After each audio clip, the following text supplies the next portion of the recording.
I welcome back to trending சமையல். நான் உங்கள் அலுமையில் ஃப்ரெண்ட்ஸ் எல்லோரும் எப்படி இருக்கீங்க? நல்லா இருக்கீங்க? நான் சூப்பராக இருக்கேன்.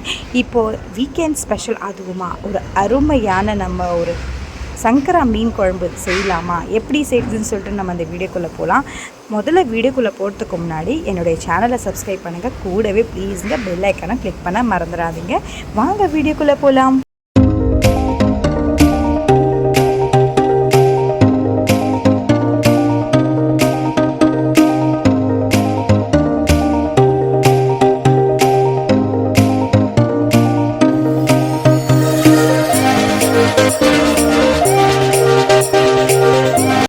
ஒரு அருமையான ஒரு சங்கரா மீன் குழம்பு வைக்கலாமா? செம்ம சூப்பராக இருக்குங்க. செம்ம நாவலை போடுறதுக்குள்ள அவ்வளோ அருமையாக இருக்கும். ருசி அட்டகாசமாக இருக்குங்க. ஆனால் இது எப்படி வைக்கலாம்? ஆனால் என்னுடைய ரெசிபியில் நீங்கள் என்னுடைய சேனலில் போய் பாருங்கள்.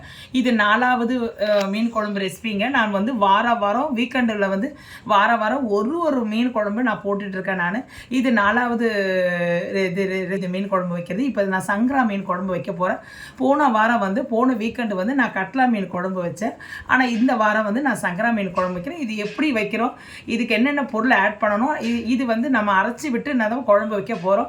அவ்வளோ டேஸ்ட்டாக இருக்குங்க. நான் சொல்ல தேவையில்லை. இது ஒரு தடவை பேச்சுலராக இருந்தாலும் சரி, பிகினராக யாராக இருந்தாலும் சரி, இதை ட்ரை பண்ணி பாருங்கள். ட்ரை பண்ணால் நீங்கள் மீண்டும் மீண்டும் இதை செய்ய தோணுவீங்க ஃப்ரெண்ட்ஸ். இப்போ இதை பாருங்கள். நான் இதுக்கு என்னென்ன தேவைன்னு சொல்லிட்டு உங்களுக்கு சொல்லிடுறேன். நான் 1 கிலோ நான் சங்கரா மீன் எடுத்துருக்கிறேன். நல்ல அருமையாக நான் வாஷ் பண்ணி மஞ்சத்தூள் போட்டு நல்லா வாஷ் பண்ணி நான் வச்சுருக்கிறேன் பாருங்கள்.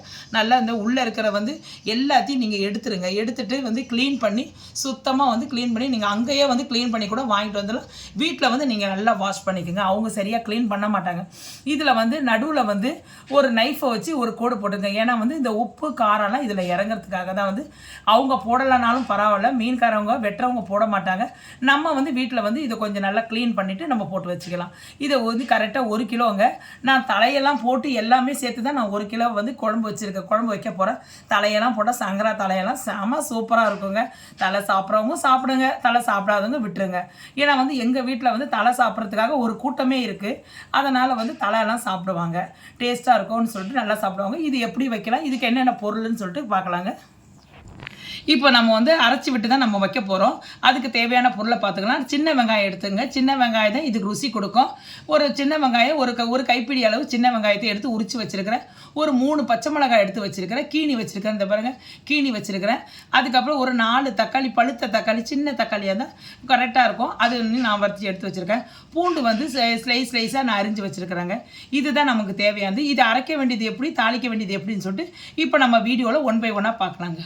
முதல்ல இந்த மீனில் நம்ம மசாலா போட்டு தடவி வச்சிடலாங்க. தடவி வச்சுட்டேன்னா நான் மீன் நம்ம குழம்பு சாப்பிடும் போது அவ்வளோ ருசி கொடுக்குங்க. ஏன்னா இது ஆல்ரெடி மசாலா ஊறிடும். அதனால் இப்படியே நீங்கள் பச்சையாக போடக்கூடாது. அதனால் இதில் நம்ம மிளகாத்தூள், உப்பு போட்டு கொஞ்சம் நம்ம தடவி வச்சிடலாம். தடவி வச்சுட்டு உங்களுக்கு மிக்ஸ் பண்ணி நான் உங்களுக்கு காட்டுறேன்.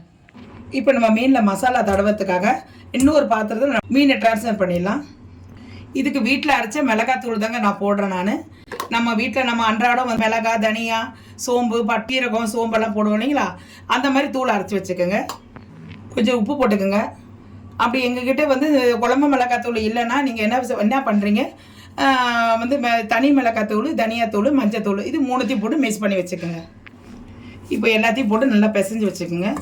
நல்லா மிக்ஸ் பண்ணி இது கொஞ்சம் நேரம் அப்படியே ஊறிக்கிட்டு இருக்கட்டும். இப்போ நம்ம நல்லா இதுக்கப்புறம் நம்ம குழம்பு செய்ய ஆரம்பிச்சிடலாம்.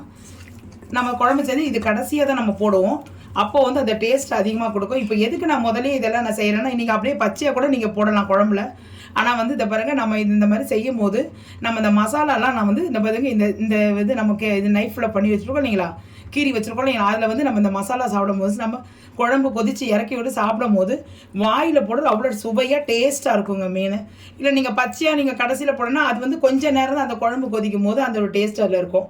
ஆனால் நான் இப்படி செஞ்சு நீங்கள் தடவி இந்த மாதிரி இது மிளகாத்தூள் தடவி உப்பு போட்டு செஞ்சிங்கன்னா இந்த டேஸ்ட்டும் இருக்கும். நம்ம இது நம்ம குழம்பு கொதிக்கும் போது இறக்குறோம் பாருங்கள், ஒரு 5 நிமிஷம் கழிச்சு, அந்த டேஸ்ட்டும் தனியாக இருக்கும். அவ்வளோதாங்க. இது அப்படியே இருக்கட்டும். இது கொஞ்சம் நேரம் ஊறட்டும். நம்ம அரைச்சி விட்டு நம்ம செய்ய போகிறோங்க. அதுக்கு நம்ம வெங்காயம், தக்காளி எல்லாம் நல்லா வதக்கிக்கிட்டு அரைச்சிட்டு தான் நம்ம செய்யணும் குழம்பு. அதுக்கு நம்ம முன்னாடி ஒரு கடாய் வானல் வச்சுக்கோங்க. நான் இந்த பாருங்கள் நல்லெண்ணெய் தான் ஊற்றுறேன். நான் நல்லெண்ணெய் ஊற்றி செஞ்சு பாருங்கள், அந்த குழம்பு நல்லா டேஸ்ட்டாக இருக்குங்க. பாருங்கள், வானலில் வந்து எண்ணெயை ஊற்றிட்டோம். எண்ணெயை ஊற்றி இந்த பச்சை மிளகாவை போட்டுருங்க, இந்த வெங்காயத்தை போட்டுருங்க, கருவேப்பிலை போட்டுருங்க. கொஞ்சம் இது பாருங்க, நல்லா வந்து வெங்காயம் வதங்கிடுச்சுங்க. இந்த வந்து மீன் குழம்புக்கு நான் சாம்பார் வெங்காயம் போட்டுக்கோங்க, அப்போ தான் வந்து நல்ல டேஸ்ட்டு கொடுக்கும். அப்படி சப்போஸ் உங்கள்கிட்ட சாம்பார் வெங்காயம் இல்லை அப்படின்னு சொன்னால் நீங்கள் பெரிய வெங்காயம் கூட ஆட் பண்ணிக்கலாம்.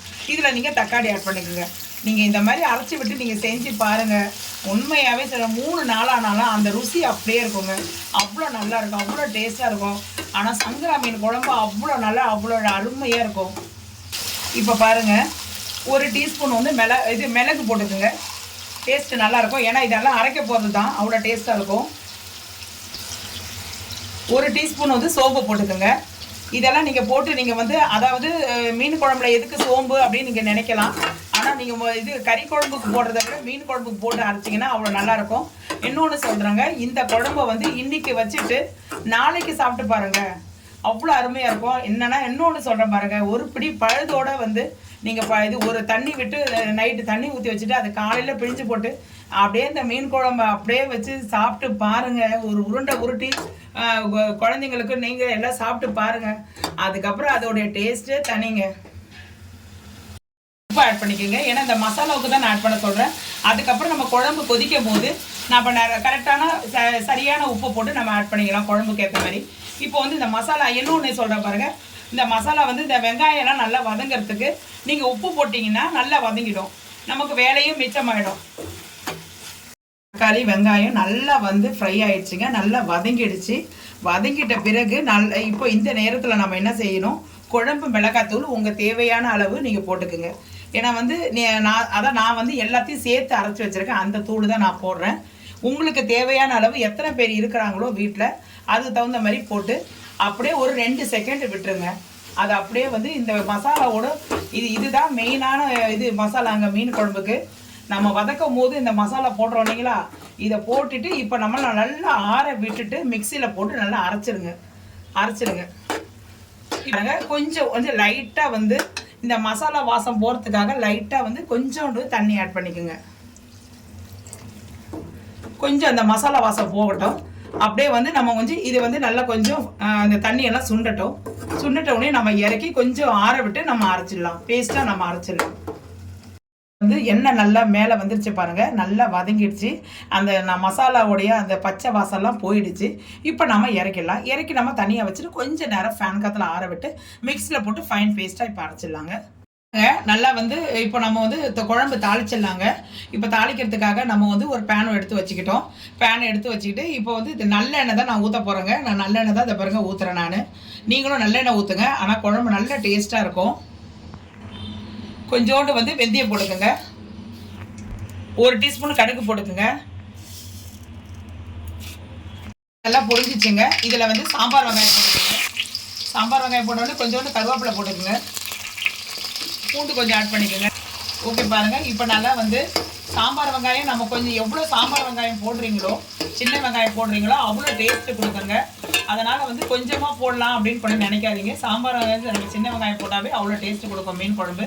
இதில் வந்து நம்ம பூண்டு வந்து நம்ம அதில் போட்டு அரைக்கலை, அதனால் வந்து குழம்புக்கு அந்த பூண்டு கொஞ்சம் கருவேப்பிலை கொஞ்சம் வெந்தயெல்லாம் போட்டு இப்போ தாளிச்சின்னா நல்லா கம்மன்னு நல்லா வாசனை வேறு ஒரு வாசனை வரும் பாருங்கள். இதிலே நல்லா அவ்வளோ அருமையாக இருக்குதுங்க குழம்பு. அவ்வளோ இப்பயே வந்து ருசி வந்துருச்சு, ஏன்னா அந்த அளவு வாசனை வருது. இப்போ நல்லா கொஞ்சம் பூண்டு வதக்கட்டும், வெங்காயமும் பூண்டு வதக்கிட்டோடனே நம்ம அரைச்சி வச்சு நம்ம பேஸ்ட் எடுத்து ஊற்றிடலாம். ஸ்டேஜில் வந்து நம்ம வந்து அரைச்சி வச்சுருக்கோம் இல்லைங்களா விழுது, அதை எடுத்து நம்ம அப்படியே இதை பிறகு இந்த மிக்சியில் அரைச்சி வச்சுருக்கிறத அப்படியே எடுத்து கொட்டிடலாம். அவ்வளோதாங்க, மசாலா ரெடி பண்ணிட்டோம், மசாலாவை ஊற்றிட்டோம். இதுக்கப்புறம் இவங்க கொதிக்க வேண்டியது தான் இவங்க வேலை. அப்படியே வந்து இது நல்லா கொஞ்சம் நல்லா இது கொஞ்சம் அப்படியே அவ்வளோதான். இப்போ வந்து நம்ம அந்த மிக்ஸி அரைச்ச தண்ணியை வந்து கொஞ்சம் எடுத்து ஊற்றிக்கிட்டு நம்ம புளி கரைச்சி வச்சுட்டு ஒரு எலுமிச்சம்பழ சைஸ் புளியை கரைச்சி இதில் ஊற்றிடலாம். நம்ம அதை உங்கள்கிட்ட காட்டுறேன். இப்போ இந்த மிக்ஸி தண்ணியை வந்து இதில் நம்ம ஊற்றிடலாம். இது கொஞ்சம் ஒரு 5 நிமிஷம் கொதிக்கட்டும். கொதிச்ச உடனே நம்ம வந்து புளி கரைசலில் சேர்த்துடலாம். குழம்பு நல்லா கொதிச்சு நல்லதை பாருங்க, உங்களுக்கு நான் காட்டுறேன் பாருங்க. எண்ணெய் வந்து பிரிஞ்சு வந்திருக்கு, இதை பாருங்க, அதை பாருங்க, எண்ணெய் பிரிஞ்சு வந்திருக்குங்களா, அதை பாருங்க. இதுதான் வந்து சரியான வந்து பக்குவம். நல்லா கொதிச்சு அடங்கியிருக்கு. இந்த நேரத்தில் வந்து இதை பாருங்க நல்லா கொதிச்சிருக்கு, நல்லா வந்து கட்டியாக இருக்குது, நல்லா கட்டியாக இருக்குது. இந்த ஸ்டேஜில் வந்து நம்ம மசாலா தடவி வச்சுருக்கோம் இல்லைங்களா மீன், இதை அப்படியே நம்ம போட்டுடலாம். அப்படியே வந்து இப்போ வந்து நீங்கள் ஸ்டவ்வை வந்து நல்லா வந்து ஸ்லோ பண்ணிடுங்க. ஏன்னா வந்து மீன் உடைய சான்ஸ் இருக்குது. நீங்கள் ஃபுல் ஃப்ளேமில் இவ்வளோ நேரம் வந்து ஃபுல் ஃப்ளேமில் வச்சுருப்பீங்க கொதிக்கிறதுக்காக. இப்போ வந்து கொஞ்சமாக அடக்கிட்டு மீடியமில் வைங்க. அப்போ தான் வந்து கொஞ்சம் லைட்டாக அது வெந்துட்டுருக்கும். அப்போ தான் நம்ம மீன் வந்து உடையாமல் எடுக்கிறதுக்கு வாட்டமாக இருக்கும். இப்போ நம்ம மீனை போட்டாச்சு. இப்போ பாருங்கள் மீனை நல்லா போட்டாச்சு. நல்லா வந்து இப்போ பாருங்கள் நல்லா வந்து நம்ம கிண்டி விட்டுருவோம். லைட்டாக கிண்டி விடுங்க, மேலோடு வந்து கிண்டி விடுங்க. இப்போ பாருங்கள் நல்லா இப்போ தான் நம்ம போட்டிருக்கோம். நல்லா வேகட்டும், கொஞ்சம் வேகட்டும். கொஞ்சம் ஒரு 5 நிமிஷம் ஸ்லோவிலே வைங்க. நல்லா வெந்துட்ட பிறகு கொதிச்சு அடங்கிட்டோன்னு நம்ம எடுத்து பார்க்கலாம். மணக்க நல்ல வாசனையோடு ஒரு மீன் குழம்பு. எனக்கு மூக்கு இங்கே நிற்க முடியலங்க, உண்மையாக சொல்கிறேன். அரைச்சி விட்ட குழம்பு தாங்க இது. சங்கரா மீனை தூக்க யாராலையும் இது ஜெயிக்க யாராலையும் முடியாதுங்க. அவ்வளோ செம்ம சூப்பராக இருக்குது. இங்கே பாருங்கள் செம்ம சூப்பராக இருக்கு பாருங்க மீன். அவ்வளோ இது பாருங்க, நான் சொன்னபடியே வந்து நீங்கள் வந்து ஸ்லோ பண்ணி வச்சிங்கன்னா மீன் இது மாதிரி உடையாத வரும். அவ்வளோதாங்க, செம்ம சூப்பராக இருக்குது. இதே மாதிரி எல்லாமே அப்படியே வந்து சும்மா அப்படியே நம்ம மேலே பொழன்னு எடுக்கணுங்க. அப்போ தான் வந்து மீன் அப்படியே உடையாமே இருக்கும். இப்போ வந்து இதில் வந்து லைட்டாக வந்து கொத்தமல்லி பழம் தூவிடலாங்க. இப்போ பாருங்கள் கொத்தமல்லி போட்டுட்டோம். அவ்வளோதாங்க, இப்போ ஸ்டவ் ஆஃப் பண்ணிடலாம். செம்ம சூப்பராக மணக்க சங்கரா மீன் குழம்பு ரெடி ஆயிடுச்சு. இப்போ வாங்க நம்ம சேவ் பண்ணிடலாம். சங்கரா மீன் குழம்பு ரெடியாக இருக்குது. சுட சோறு கூட ஒரு இட்லி இருந்தாலே போதுங்க. நீங்கள் ருசி பார்த்துட்டு கமெண்ட்டில் சொல்லுங்கள் எப்படி இருந்துச்சுன்னு சொல்லிட்டு. இங்கே பாருங்கள் அப்படியே தலன்னு இருக்குதுங்க, அப்படியே அண்ணல் பறக்குதுங்க பாருங்கள் சாப்பாடு. பாருங்கள் அப்படியே ஆவி பறக்குது. இதோட நம்ம பாருங்கள் செம்மையாக இருக்குங்க. ஒரு அருமையான மீன் குழம்புங்க பாருங்கள் இந்த வீக்கெண்ட். அதுவுமா இப்போ பாருங்கள் சூப்பரான அது கூட வந்து பார்த்தீங்கன்னா என்ன ஃப்ரைனா இது பாறை மீன் ஃப்ரைங்க. இதோடைய வீடியோ வந்து பார்த்தீங்கன்னா நான் இன்னொரு நாளைக்கு போடுறேன். ஏன்னா இன்றைக்கி நான் வந்து பார்த்தேன்னா கொஞ்சம் வேலையாக இருந்தேன், அவுட் ஆஃப் ஸ்டேஷன் போகிறேன். அதனால் வந்து பார்த்தேன் கொஞ்சம் அர்ஜென்ட்டாக நான் சமைச்சேங்க. அதனால் கண்டிப்பாக வந்து பார்த்தீங்கன்னா உங்களுக்கு வந்து இந்த வீடியோ ரெசிபி கண்டிப்பாக நான் ஷேர் பண்ணுவேன், இந்த பாறை மீன் எப்படி செய்யுதுன்னு சொல்லிட்டு. இந்த குழம்பு ஒரு வாரத்தில் 3 தடையாவது சாப்பிட்டு சொல்லுவேன். என்னுடைய வீடியோ பிடிச்சிருந்தா சப்ஸ்கிரைப் பண்ணுங்கள். சங்கரா மீன் குழம்பு ரெடியாக இருக்குங்க. நானும் வந்து பார்த்தேன்னா இதுக்காக தான் சாப்பிட்றதுக்கு காத்திருக்கேன். நீங்களும் ரெடியா? இந்த வீடியோ சப்போஸ் பிடிச்சிருந்தா ஒரு லைக்கை போடுங்களா. லைக்கை மட்டும் போட்டு ஒரு பெல் ஐக்கானே தட்டி விட்டு போங்க. இந்த குழம்பு எப்படி இருந்துச்சுன்னு சொல்லிட்டு சங்கரா மீன் குழம்பு என்னுடைய கமெண்ட் செக்ஷனில் சொல்லுங்கள். சப்போஸ் என்னுடைய வீடியோ பிடிச்சிருந்தா உங்களுடைய நண்பர் மட்டும் இல்லாமல் உங்களுடைய ஃபேமிலி மெம்பர்ஸ்க்கும் ஷேர் பண்ணுங்கள், ஒரு லைக் பண்ணுங்கள் ப்ளீஸ்ங்க. நீங்கள் லைக் பண்ணிங்க மட்டும்தாங்க நான் போடுற வீடியோஸ் உடனுக்குடனே உங்களுக்கு வந்து பார்த்தீங்கன்னா உங்களுக்கு அப்டேட் வருங்க. என்னுடைய வீடியோ ஃபுல்லாக பாருங்கள், ஸ்கிப் பண்ணாமல் பாருங்கள். அப்போ தான் வந்து ஃபுல் வீடியோ தெரியும் நான் என்னென்ன இன்க்ரீடியன்ஸ் ஆட் பண்ணியிருக்கேன், இந்த குழம்புக்கு என்னென்ன தேவைகள் ஆட் பண்ணியிருக்கேன்னு சொல்லிட்டு. மசாலா தாங்க முக்கியம். நீங்கள் மசாலா புளி எல்லாமே வந்து பக்குவமாக வந்து பார்த்தீங்கன்னா போட்டிங்கன்னா குழம்பு அவ்வளோ ருசியாக இருக்குங்க. இது இன்றைக்கி வச்சு சாப்பிட்றதோட நாளைக்கு வச்சு சாப்பிட்டிங்கன்னா அதுவும் இட்லியோட அப்படியே செம்மையாக இருக்குங்க. உண்மையாகவே டேஸ்ட்டு வேறு லெவலில் இருக்கும். என்னுடைய வீடியோ பார்த்ததுக்கு ரொம்ப ரொம்ப நன்றிங்க. இந்த மாதிரி ஒரு ஈஸியான ஒரு சிறப்பான வீடியோவில் நம்ம சந்திக்கலாம். இப்போடைய அலமேலு வீடியோ பெறுவது டேக் கேர், பாய் பாய்.